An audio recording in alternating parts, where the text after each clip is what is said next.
ബിസ്മില്ലാഹിർ റഹ്മാനിർ റഹീം. ഹൃദയ ശുദ്ധീകരണം ഫർള് ഐനാണ്. അതൊരു തമാശയായി കാണാൻ പറ്റത്തില്ല. ഹൃദയം ശുദ്ധമാക്കണം. നാം നമ്മുടെ ശരീരത്തിൽ അഴുക്കായി കഴിഞ്ഞാൽ സോപ്പിട്ട് കഴുകുമല്ലോ, അതേപോലെ ഖൽബ് വൃത്തിയാക്കണം. ഖൽബ് വൃത്തിയാക്കാൻ 5 മരുന്നുണ്ട്. 1, തിലാവത്തുൽ ഖുർആൻ. ഖുർആൻ ഓതിക്കൊണ്ടിരിക്കും. ഖുർആൻ അള്ളാഹുവിൻ്റെ കലാമല്ലേ, അതിങ്ങനെ ഓതുമ്പോൾ ഖൽബിൽ നല്ല അവസ്ഥ വരും. 2, ഇഖ്ലാഉൽ ബത്തുൻ. പള്ള നിറക്കൽ ഒഴിവാക്കുക, ആവശ്യത്തിന് മാത്രം കഴിക്കുക, പള്ള ഫുള്ളാക്കണ്ട. 3, ഖിയാമുൽ ലൈൽ. രാത്രി നിസ്കരിക്കുക, തഹജ്ജുദ് നിസ്കരിക്കുക, പൂർത്താളമായി ഉറങ്ങണ്ട.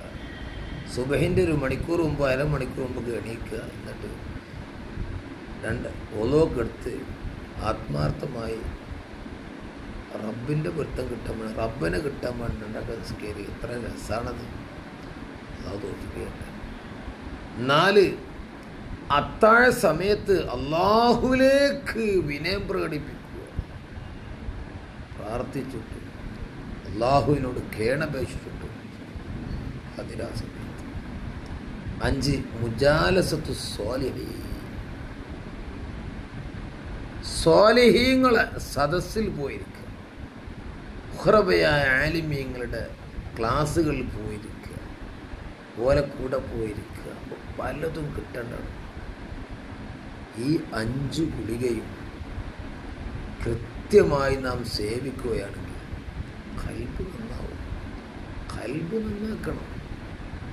ഖൽബ് നന്നാക്കൽ, ഹൃദയ ശുദ്ധീകരണം, അത് ഓരോ വ്യക്തികൾക്കും നിർബന്ധമായ ബാധ്യതയാണ്, വ്യക്തി ബാധ്യതയാണ്. തമാശയായി കണക്കൂടുക എവിടെ? നമ്മൾ ശരിയെന്നെല്ലാം ക്ലിയറാക്കും. അല്ലാഹു തആല ശുദ്ധിയുള്ളവരിൽ നമ്മൾ ഉൾപ്പെടുത്തി തരും. വല്ലാഹു യുഹിബ്ബുൽ മുതതഹിരീൻ. ശുദ്ധിയുള്ളവരെയാണ് അള്ളാഹ്ക്ക് ഇഷ്ടം, പുറമല്ല. പുറം ശുദ്ധി വേണ്ടെന്നല്ല, പുറമാണ്. കാര്യമായിട്ട് ഹൃദയമാണ് ശുദ്ധിയാവേണ്ടത്. ഖുർആൻ ഓതിക്കൊള്ളും, ദിക്ർ ചൊല്ലിക്കൊള്ളും. റബ്ബ് നമ്മുടെ ഹൃദയം സമ്പൂർണമായി ശുദ്ധീകരണം നൽകി അനുഗ്രഹിക്കും.